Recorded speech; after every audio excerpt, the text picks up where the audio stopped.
Good morning, everyone, and welcome to the Daily Covfefe on Unsafe Space. I'm your host, Carter Laren, and I'm joined, as usual, by Badman Majama, Keri Smith. Hey, Keri. Hey, Carter. Good morning. Good morning. So Carter already knows this, but for everyone else, my eyes look really weird. They look really weird to me. I've been crying, ugly crying. I had one of my best friends passed away. So today was the second morning of mourning. And anyway, but I'm here. I'm doing Covfefe. She refuses to take a day off. This eye looks okay. This eye did most of the tears, I think, because look at that one's all swollen and weird. Yeah. Anyway. Well, I'm sure, obviously, I've already expressed my condolences, but I'm sure our audience will express theirs to you as well, Keri. It sucks. Yeah. It's hard to transition to news, but you want to cover a bunch of stories, so yeah, let's talk about stuff.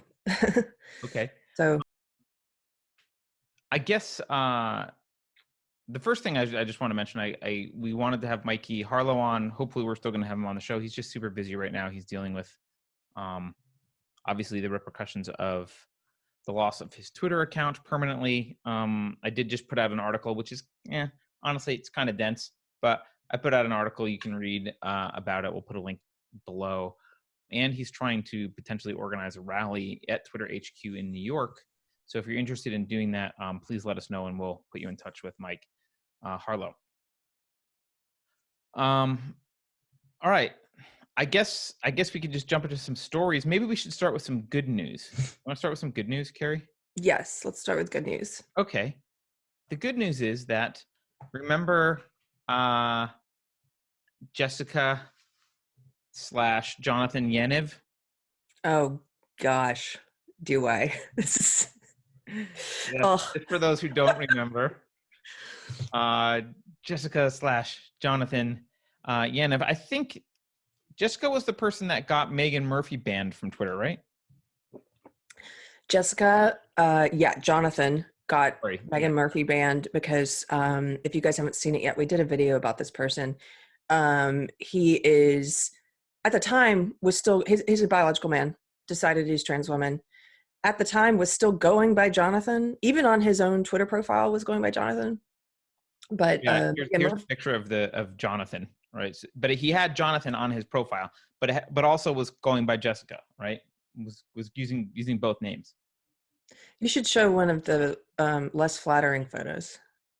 Kidding. Oh, I thought that was one of the less flattering. Oh no, that's the flattering one. Oh, okay. Here, wait. I'll find a worse one. He's a total bully. While you're looking for that, he's a total bully. You guys can.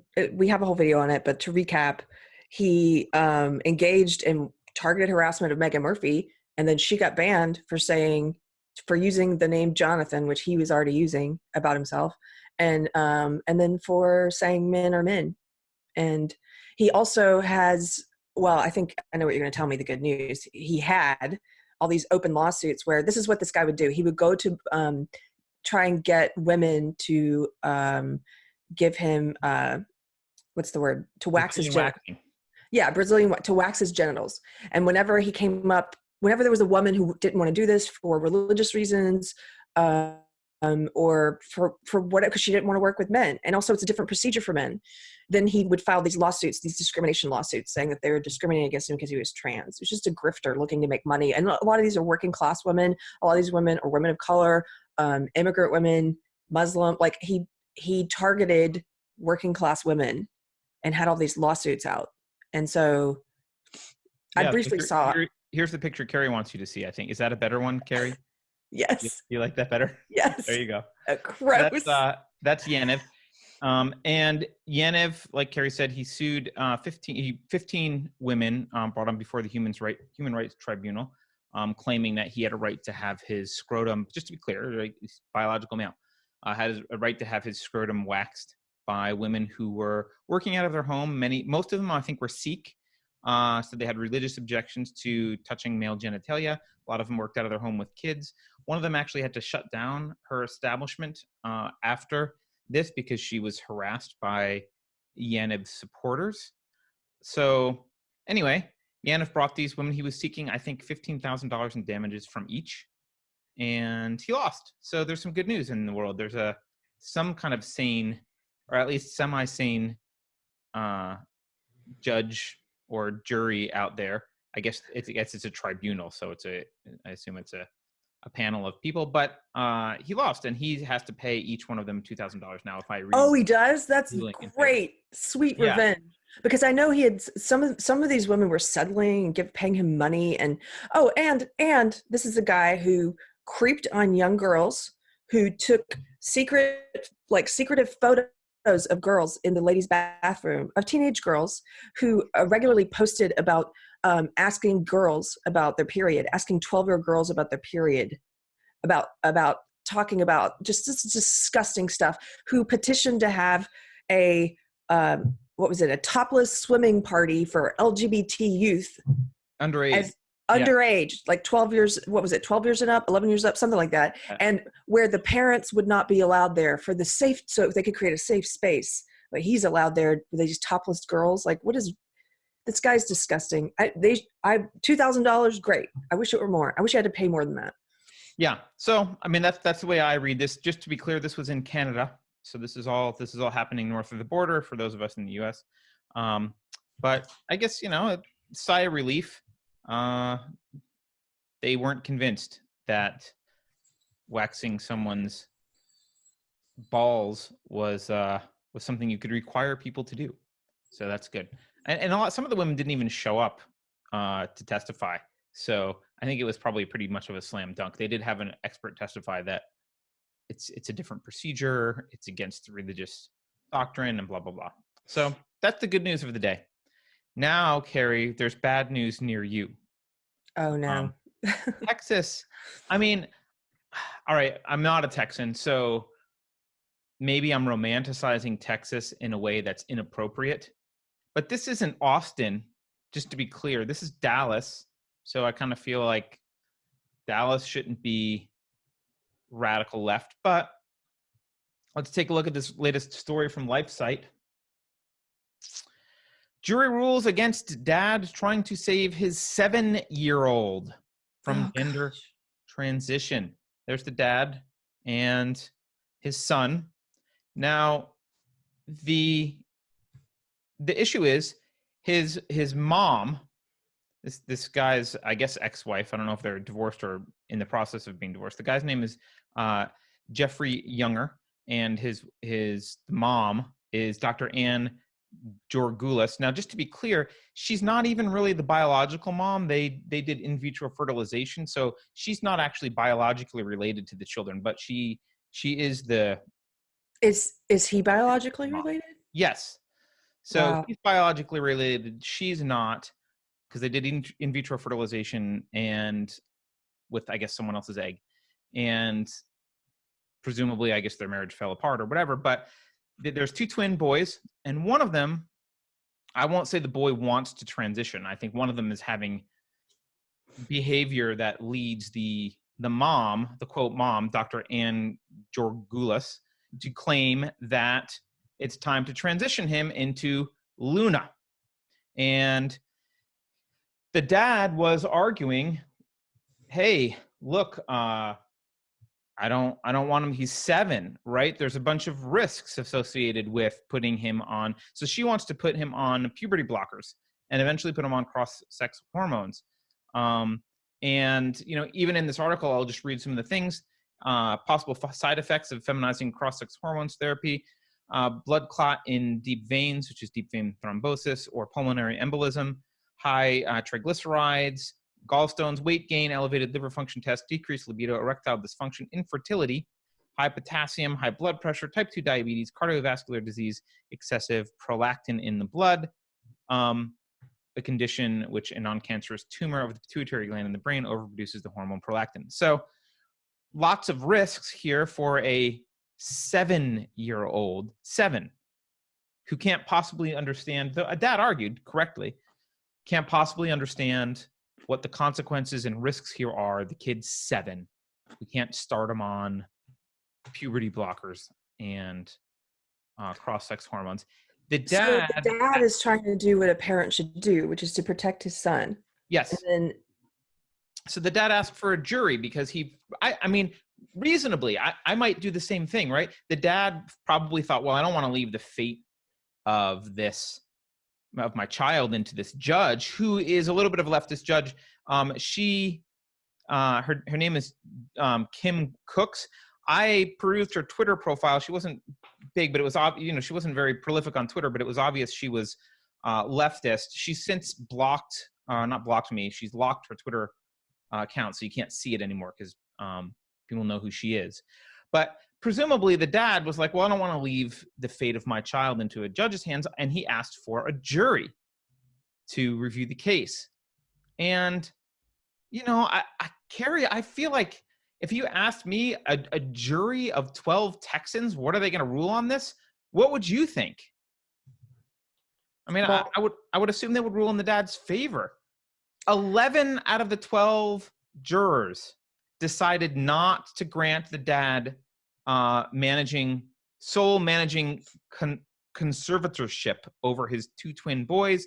They voted that the current joint managing conservatorship should be replaced by a sole managing conservatorship, but that not the dad, but the mom should get possession. So basically, there's a joint agreement, and the dad goes to court because he doesn't have a right to prevent the mom from giving him hormones. The dad goes to court, says, I want custody. I want a jury to decide. And somewhere they found 11 Texans on a jury of 12 to say, nope, the mom gets full custody now. You lost custody of your kids, and she can completely do her,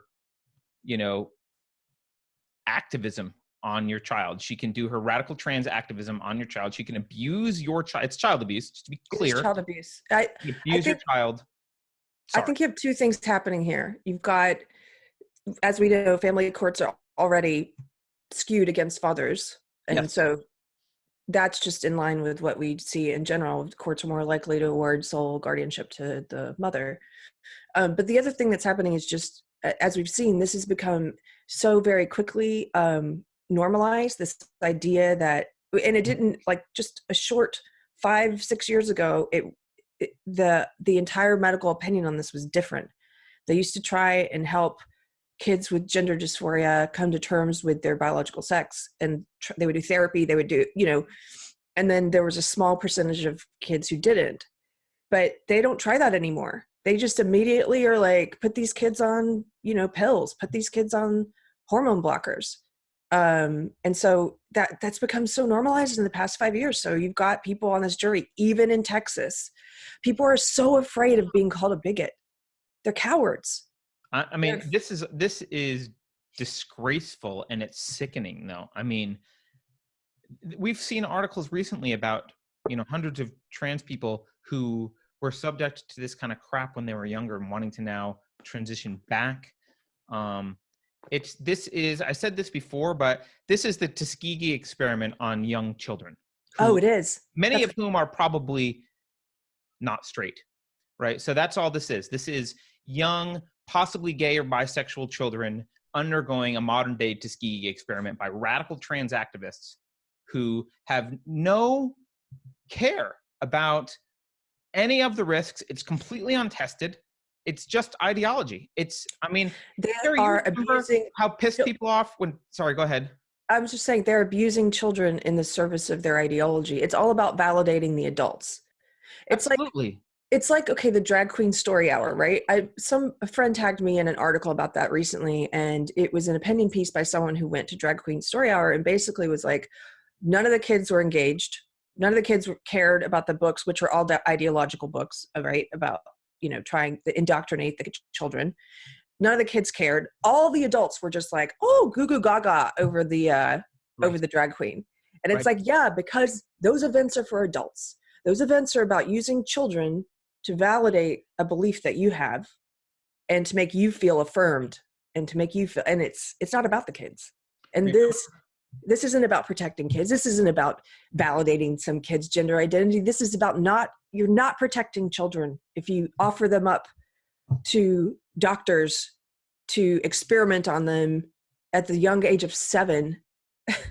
Oh, I believe it's a violation of the Hippocratic Oath. I think any doctor who promotes this should be banned and lose their medical license, because your Hippocratic Oath is you swear to do no harm. And this is not even just stepping back and letting harm be done.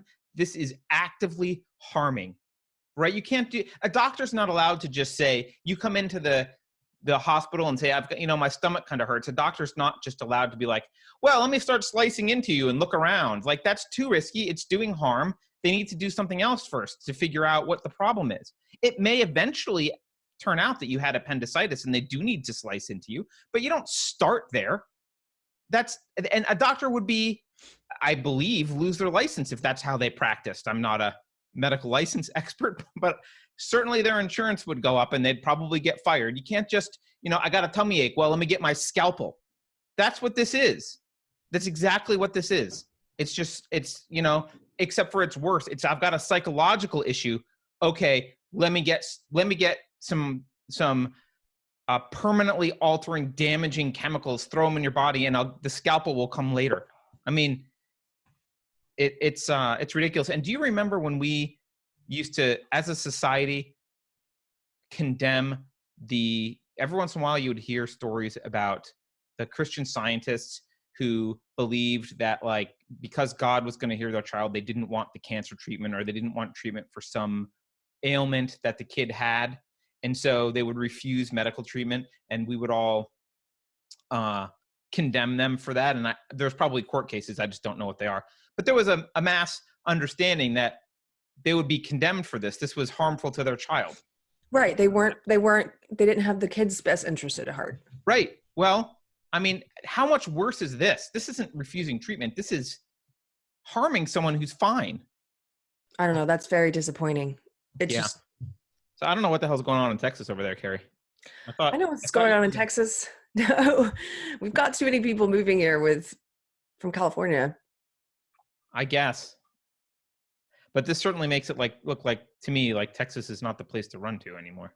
I mean, what a mess. And look, I don't know. Maybe there's stuff about the dad we don't know, but regardless, based on the facts that we can see in front of us that are presented, it doesn't, if the dad was bad and shouldn't have been with the kids, then I guess the kid should be removed from both parents. But assigning custody to a quack doctor who wants to perform experimental tests on her 7-year-old boy is, I don't know, it's barbarism, and it has no place in Western civilization.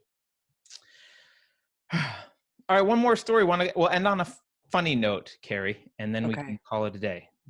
Good, because whatever's in this eye is really bothering me. I think I have to wear an eye patch today. Can you Crenshaw for us? Can you wear an eye patch? I have one it's like a pirate thing on it. I'm gonna wear it to work. Totally. Are you gonna dress up for our Halloween episode? Yeah, because I'm doing a whole Day of the Dead costume. Okay, good. Yeah. Okay. Well, my last story is about a